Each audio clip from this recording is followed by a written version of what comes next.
தொழிலாளர்களுக்கான பிஎஃப் நிதியை ஒழுங்கா செலுத்தாத காரணத்துக்காக முன்னாள் கிரிக்கெட் வீரரான ராபின் உத்தப்பாவுக்கு பிடிவாரண்ட் பிறப்பிக்கப்பட்டிருந்தது. இது ஒரு மிகப்பெரிய அதிர்ச்சி தரக்கூடிய ஒரு விஷயமா இருந்தாலும் கூட பிடிவாரண்ட்டுக்கு 27ஆம் தேதி வரைக்கும் டைம் இருக்கு. அதுக்குள்ள அவர் பணத்தை கட்டிட்டாருன்னா போதும், அவரை அரெஸ்ட் பண்ண மாட்டாங்க அப்படின்லாம் சொல்லப்பட்டது. இந்த சூழல்ல தான் இந்த பிடிவாரண்ட் தொடர்பா ஒரு பெரிய விளக்கத்தை ராபின் உத்தப்பா கொடுத்திருக்காரு.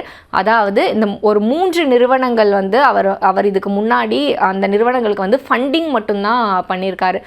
கிட்டத்தட்ட அவர் கிரிக்கெட் வீரராக இருக்கும் போதும் சரி, சென்னை சூப்பர் கிங்ஸ் அணிக்காக ஆடிட்டு இருந்த காலகட்டம், இந்த மாதிரி சமயத்தில் தான் கிரிக்கெட்டை தாண்டி பிஸ்னஸ் அப்படின்னு வரும்போது ஒரு 3 நிறுவனங்களுக்கு கடனாக பணம் கொடுத்துருக்காரு.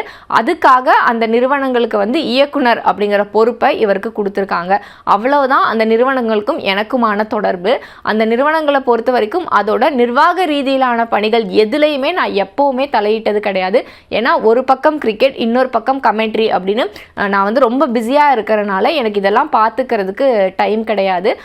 அதனால அந்த கம்பெனிஸோட அந்த இயக்குனர் அப்படிங்கிற போஸ்ட்ல இருந்து கூட நான் சில ஆண்டுகளுக்கு முன்னாடியே ரிசைன் பண்ணிட்டேன் அப்படின்னு சொல்லியிருக்காரு ராபின் உத்தப்பா. அது மட்டும் இல்லாமல் அந்த நிறுவனங்கள் தொடர்ந்து இயங்கிட்டு வந்தாலுமே தொழிலாளர்களுக்கு எப்படி பிஎஃப் தொகையை செலுத்தாமல் இருக்காங்களோ அதே மாதிரி தான் நான் அவங்களுக்கு கடனாக கொடுத்த தொகையும் இது வரைக்கும் அவங்க எனக்கு திருப்பி கொடுக்கல.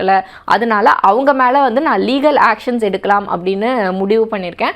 அதுக்கான பணிகளும் ஒரு பக்கம் போயிட்டு இருக்கு அப்படின்னு சொல்லியிருக்காரு. அப்போ இவர் மேலே இருக்கிற இந்த கம்ப்ளைண்ட்டுக்கு அவர் என்ன பண்ண போறாரு அப்படிங்கிற கேள்வி எல்லாருக்குமே வரலாம். அதாவது இது வரைக்கும் அந்த நிறுவனத்துக்கும் அவருக்கும் என்ன தொடர்பு இருந்தது, அது எப்போ துண்டிக்கப்பட்டது, அவரோட பணம் அங்கே சிக்கி இருக்கு, இது எல்லாத்தையுமே தன்னோட வழக்கறிஞர்கள் மூலமாக பிஎஃப் ஆணையத்துக்கு தெரிவிக்கிறதுக்கான பணிகளில் தான் ஈடுபட்டிருக்கிறதாகவும் அவர் விளக்கம் கொடுத்திருக்காரு.